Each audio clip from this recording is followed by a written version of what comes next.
जय हिंद। आज समझेंगे नए वीडियो में और देखेंगे इस महिला जो पर्यवेक्षक भर्ती है उसमें सिलेबस के अकॉर्डिंग हमको क्या क्या पढ़ना है क्या नहीं पढ़ना है।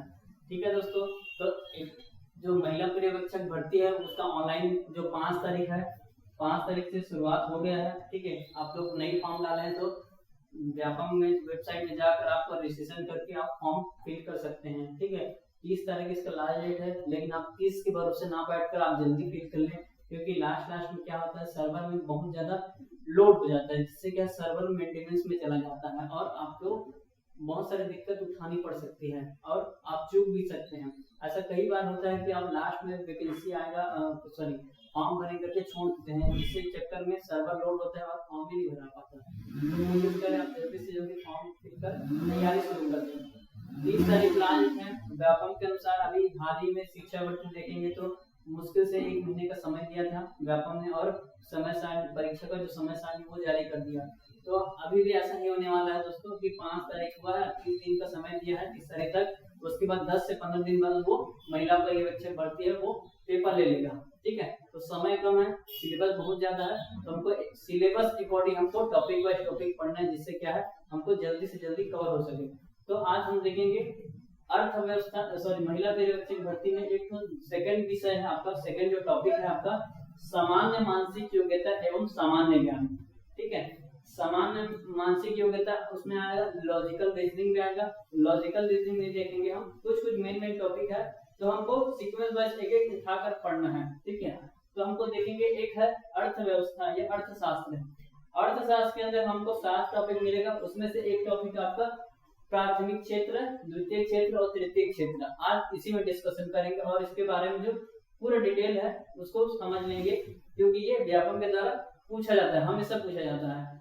हम देखेंगे यहाँ पे टोटल है आपका जो 40 नंबर का जो पेपर है, 40 नंबर का एग्जाम है, 40 नंबर में इसमें आएगा 40 नंबर। ठीक है, और इसमें है 9 टॉपिक। ठीक है, हम मान के चल सकते हैं ये सब में 9 आएगा तो लगभग 4 क्वेश्चन आएगा, तो लगभग 9 जब 36 होता है। ठीक है दोस्तों, तो ऊपर नीचे 4 नंबर को हम देख लेंगे तो लगभग 9 टॉपिक है, तो 9 में 4 क्वेश्चन के हिसाब से देख लेंगे 4 आ सकता है। ठीक है, 4 नंबर ऊपर हो सकते हैं, नीचे हो सकते हैं, कम ज्यादा हो सकता है, लेकिन आप अकॉर्डिंग एवरेज मानकर चल सकते हैं कि 4 नंबर वगैरह आ सकते हैं करके। ठीक है, तो इसमें है 4 नंबर आपका प्राथमिक क्षेत्र, द्वितीय क्षेत्र, तृतीय क्षेत्र या फिर अर्थव्यवस्था में हमको 4 नंबर मिलेगा। तो हो सकता है यार इसमें एक क्वेश्चन बने। ठीक है, बन सकता है जरूर, क्योंकि ये व्यापम का जो फेवरेट पोर्शन है, लगभग सभी एग्जाम में क्वेश्चन आता है इसका। तो चलिए देखते हैं शुरू से। अर्थव्यवस्था प्राथमिक क्षेत्र, द्वितीय क्षेत्र और तृतीय क्षेत्र, ये होता क्या है। ठीक है, प्राथमिक क्षेत्र, द्वितीय क्षेत्र, तृतीय क्षेत्र उसको बांटा गया है जहाँ पे आपको भारत का जो राजस्व आय में आपको जो आय का जो साधन है उसको सेक्टरों में बांट दिया गया है, जिसको हम देखते हैं प्राथमिक क्षेत्र, द्वितीय और तृतीय क्षेत्र।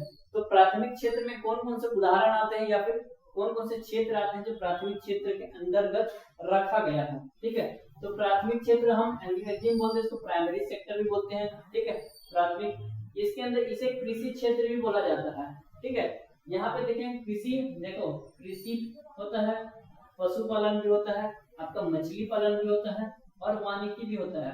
कृषि आप लोग जानते हैं। ठीक है, आप स्वयं 2 फसली होता है, 3 फसली भी होता है, 2 फसली ज्यादा होता है। आपका अभी जून के महीने में आप फसल बुआना शुरू हो जाएगा, बारिश हो रहा है, तो उसके बाद जो नवंबर दिसंबर के बाद जो होता है आपका गर्मी वाला जो खेती है उसको बोलते 2 फसली। ठीक है, तो कृषि क्षेत्र आएगा।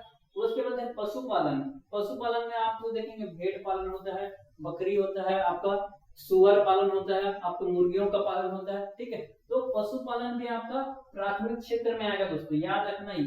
ठीक है, उसके बाद देखेंगे मछली पालन। मछली पालन आप देखेंगे बड़े बड़े मछली तालाबों में आपका मछली पालन किया जाता है और ये शासन के द्वारा कुछ सब्सिडी भी प्रदान किया जाता है मछली पालन में। ठीक है, तो इसको भी प्राथमिक क्षेत्र के अंतर्गत रखा गया है। उसके बाद देखेंगे वानिकी। वानिकी मतलब क्या है, वन।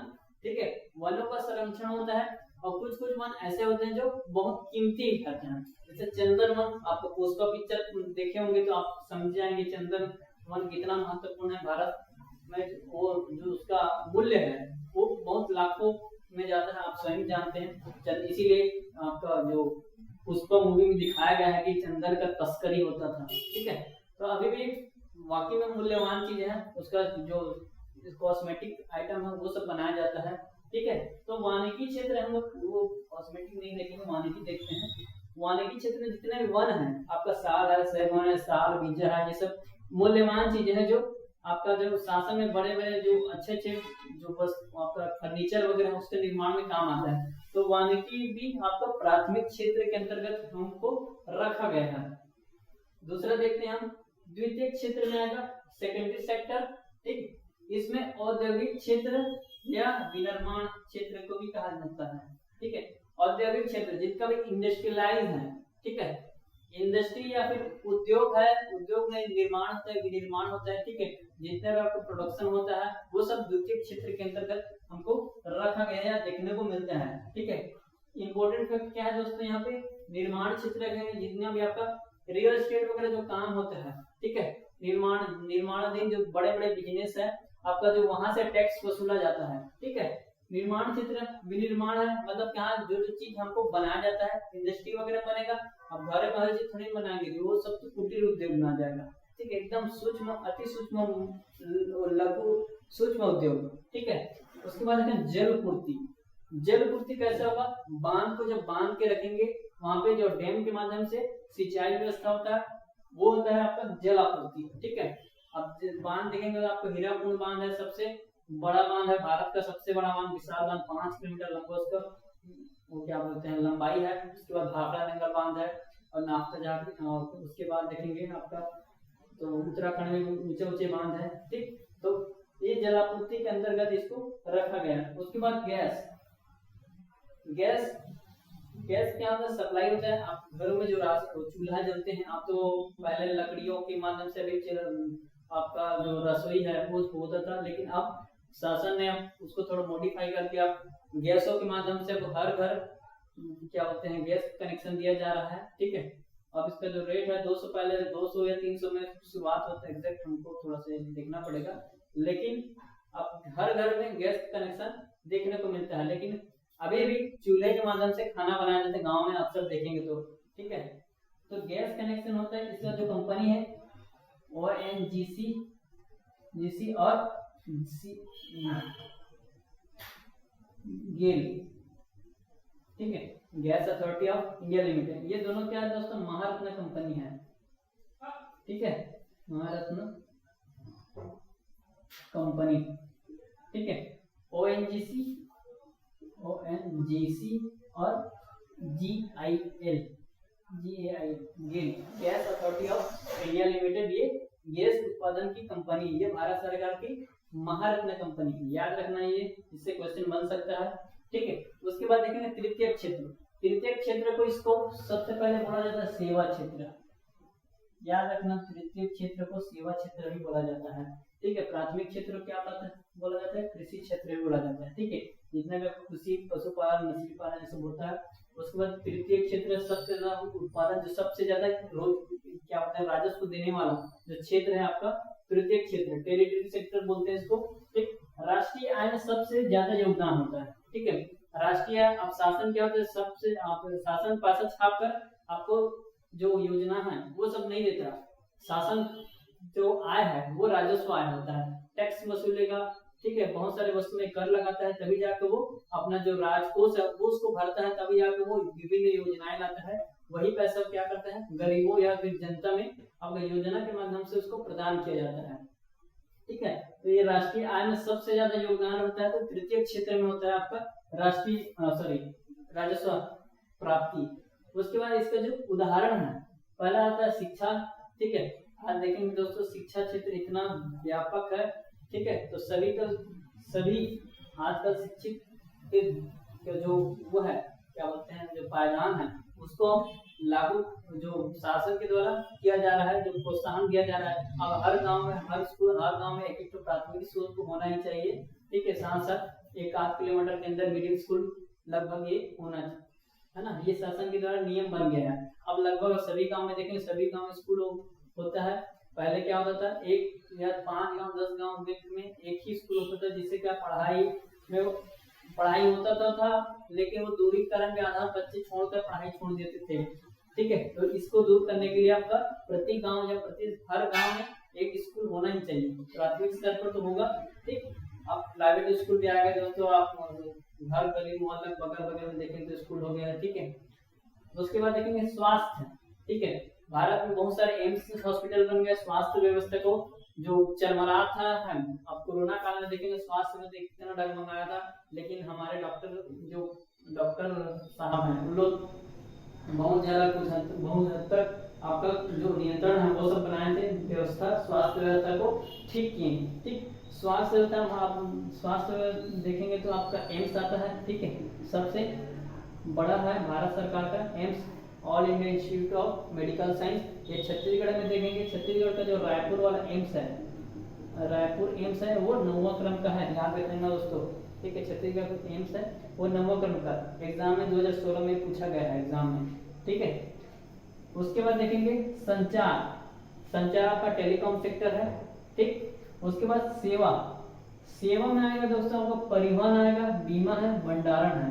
परिवहन में आपका जितना ट्रांसपोर्ट वगैरह जो काम होता है, ठीक है, बड़े बड़े क्या बोलते हैं ट्रक वगैरह में आपका जो रेलगाड़ी है उसमें सामान ढोते हैं। उसके बाद है एरोप्लेन में वो आपका सामान जो लाना ले जाना आयात निर्यात उसमें होता है, तो उसमें भी आपका राजस्व आय प्राप्ति होता है। ठीक है, ये तो हो गया। लेकिन भारत अब व्यापार किससे करता है दोस्तों, ये प्रतीकात्मक में देखा है आप।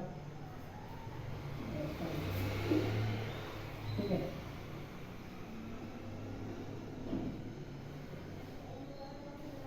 ठीक है, भारत में देखेंगे आप यहाँ पे है कांडला बंदरगाह। ठीक है, जितना भी आपका जो बंदरगाह है यहाँ से व्यापार होता है। ठीक है, यहाँ पे जो पंडित जवाहरलाल नेहरू बंदरगाह है, ठीक है, यहाँ से भी बहुत सारा व्यापार होता है। आपका लॉ हाउस का जो क्या बोलते हैं ट्रांसफर क्या बोलते हैं विदेशों में जाता है वहाँ पे होता है।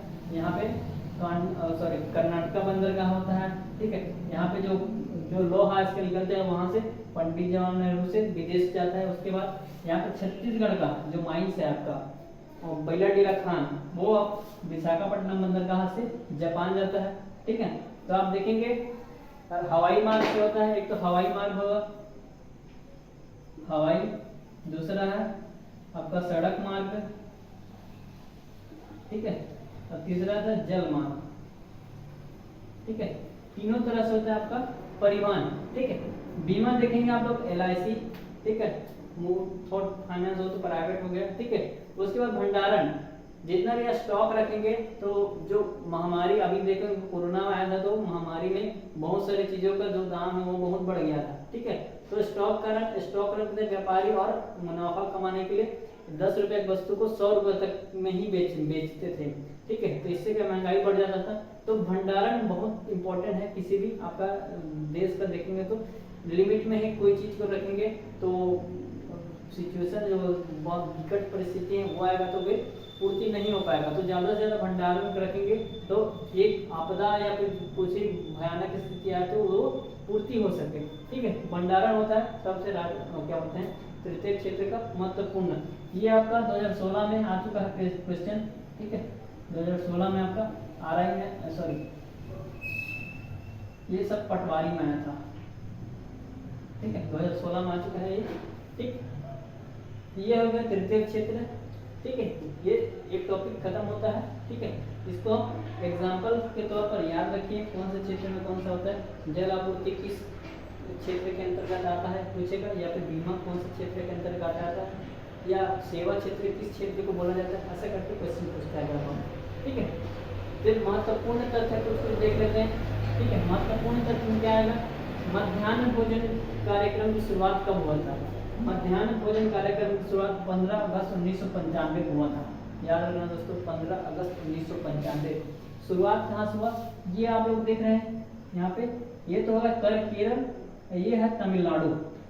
ठीक है, ठीक है, तमिलनाडु राज्य से शुरू हुआ था आपका मिड डे मील कार्यक्रम। इसको बोलते हैं मिड डे मील, MDM बोलते थे। ठीक है, मिड डे मील। ठीक है, 15 अगस्त 1995 को तमिलनाडु से शुरुआत हुआ था आपका मध्याह्न भोजन कार्यक्रम। ठीक है, उसके बाद राष्ट्रीय रोजगार गारंटी अधिनियम बोलेगा तो 2005 जाएगा। राष्ट्रीय रोजगार गारंटी योजना, नरेगा बोलते हैं, नेशनल एम्प्लॉयमेंट गारंटी एक्ट, ठीक है, 2 फरवरी 2006 को शुरुआत हुआ था, ठीक है। उसके बाद आया 2009 में आया महात्मा गांधी, क्या होते हैं, मैं भूल रहा हूँ, ठीक है, इसको बता दूंगा, ठीक।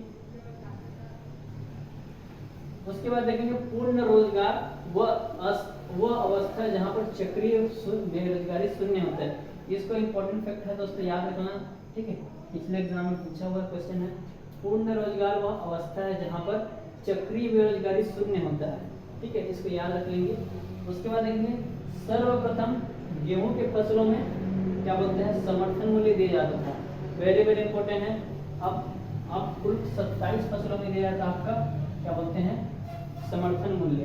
इवन छत्तीसगढ़ में देखेंगे तो आप अभी धान का समर्थन मूल्य है वो 1800 कुछ था, लेकिन अब 2700 कुछ होने वाला है, ठीक है। तो राज्य शासन के द्वारा एक महत्वपूर्ण फैसला था, ठीक है, अभी होने वाला है लेकिन हुआ नहीं है, ये शासन के द्वारा गाइडलाइन जारी नहीं किया गया है, ठीक है। तो ये है डिटेलिंग आप दोस्तों महिला पर्यवेक्षक में मानसिक सामान्य मानसिक योग्यता और सामान्य ज्ञान, ठीक है। तो इतिहास में है सामान्य मानसिक योग्यता, बहुत सारे इसमें टॉपिक हैं, ठीक है, तो टॉपिक वाइज चलेंगे। अभी 1 महीना है तो कुछ महत्वपूर्ण जो टॉपिक हैं जहाँ से क्वेश्चन बनता है। अब दोस्तों ये 40 नंबर का पेपर है, ठीक है, तो ये 40 नंबर का क्वेश्चन है, तो ये बहुत इंपॉर्टेंट रखता है आपका वेटेज बढ़ाने में, ठीक है।